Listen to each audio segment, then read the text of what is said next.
So we're just about to leave Portrush. We're walking back to our B&B to pick up my big bag and then head on to the campsite in Maddybenny. Good evening, it's just gone 6:30 and we're walking what should only be about a half-hour walk just to the outskirts of Portrush. We're going to Maddybenny campsite, what a great name, and we're going to practice putting up our tent for the first time. It's meant to be dry tonight, but there could be gusts of up to 40-mile-per-hour winds. So unfortunately it's not going to be that scenic a walk because it's about 2 miles or so down this fairly suburban road. But the campsite itself has been pretty highly rated and hopefully we'll meet some interesting people there.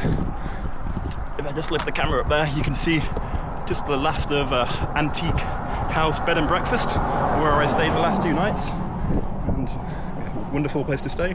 Would recommend it if you got a dog and want to come to Portrush or want to visit the Giant's Causeway.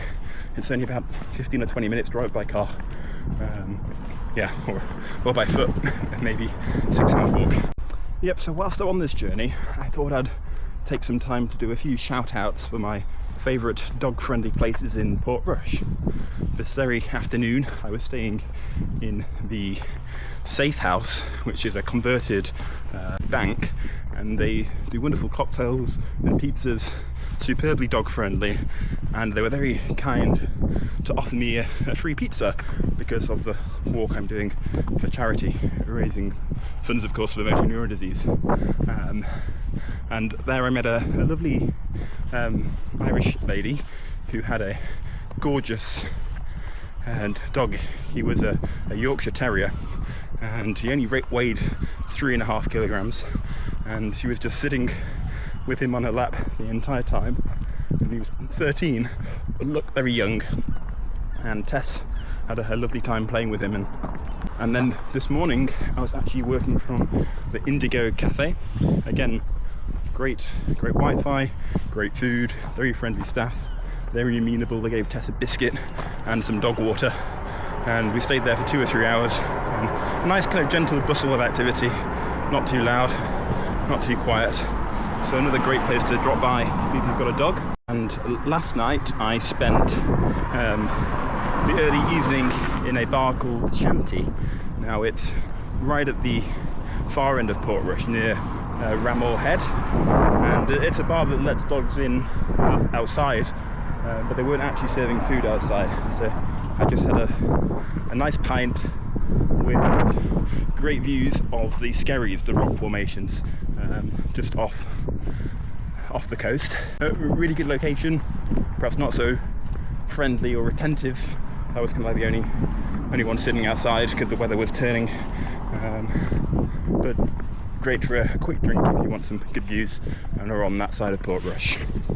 Now, unfortunately, I left Tess's camel that I picked up from Honiton in Devon about a week or so ago. I left that just in Cullibaccy, where I was staying at Sunbeam Bed and Breakfast. Another great option actually for accommodation if you're in the kind of Ballymena, Cullibaccy area and you want a place to stay with your dog. Very friendly hosts. Actually they were English, or are English, and they've come up from London to avoid the hustle and bustle of our capital city in England. Very attentive, and they kindly, as I mentioned in an earlier video, picked me up from Cullibaccy station when all 6 taxi companies in the local area refused to give Tess and I a lift at 9 PM on a Sunday evening. Yeah, so the story of the camel is I left the camel behind and poor Tess was without a toy, and so I went to a local pet store in Portrush, and it's called Pets on the Shore or Pets on the Beach. I'll double check and put it in some words across the bottom of the screen, but crucially next door is a coffee shop called Tilly's, and we spent a nice hour there, and again they were very good to Tess. And yeah, a nice little stop off if you want a quick drink in Portrush with a dog. And then the first night in Portrush, I spent a very long time trying to find a nice place to eat. I went to the old station building, but they were only serving drinks. across the way from there was a dog-friendly pub, but it looked a little bit dingy, not quite what I was after, so skip there. Then I went to a place called Urban or something, and it said it was dog-friendly on Google, but as soon as they saw me with a dog, they wouldn't let me in. Then I tried actually the Safehouse, which I've already mentioned, and on that night, which is a Wednesday, they said they'd run out of cheese, and so they weren't doing any food, which is an interesting story.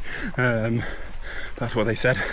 And so across the way from there is the Port Hotel, and they did me a wonderful 12-ounce rump steak with a pound of beer and a side salad, and that was just what I needed after quite a long day of walking. Yep, so we've been going about 20 minutes. Now I can see we're already halfway there, about 0.8 miles to go. You can see that this is the place that a lot of static caravans are placed, and there's a few holiday homes like this very close to the coast. Yep, so we leave one holiday park and we're heading towards the next one, Maddybenny. That's where I'll be staying. And just like that, we've left Portrush behind. You can just about make out the cliffs and the sea over there. But yeah, we're in, I guess, what we'll be seeing for the next 6 weeks really.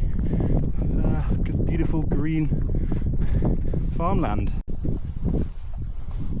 So, here is the entrance to the campsite. Let's see if we can find a good place to pitch a tent. Right, so here we have arrived. I've just pulled my tent out of its bag.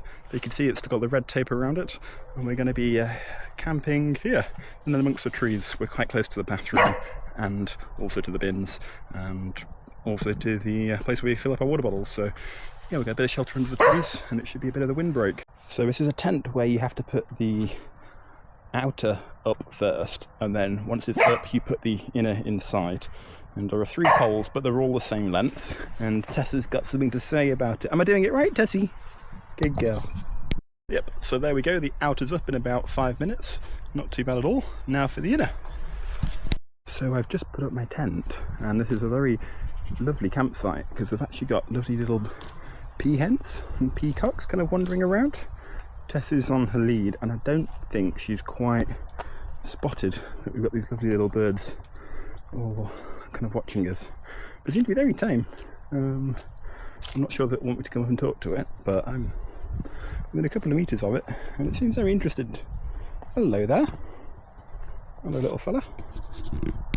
Yep, so the tent is up, and we've got 2 entrances. One's just here, and that's what I'll use for my sleeping entrance. And then if we go round this way, come on Tess, come and show them the way. Here we've actually got a really nice feature. It's just like a little inside-outside porch. So my kind of rucksack's going there, and also my walking boots, which you can just about see down there. Inside it's actually pretty spacious. It is a fairly big 2-man tent. I think 2 of us and a dog would be quite comfortable in it. And it all went up within about 25 minutes. And the good thing is, now I've attached the inner to the outer, I can just wrap it up as a single one. And Tess is saying she'd like to go for a walk. Okay.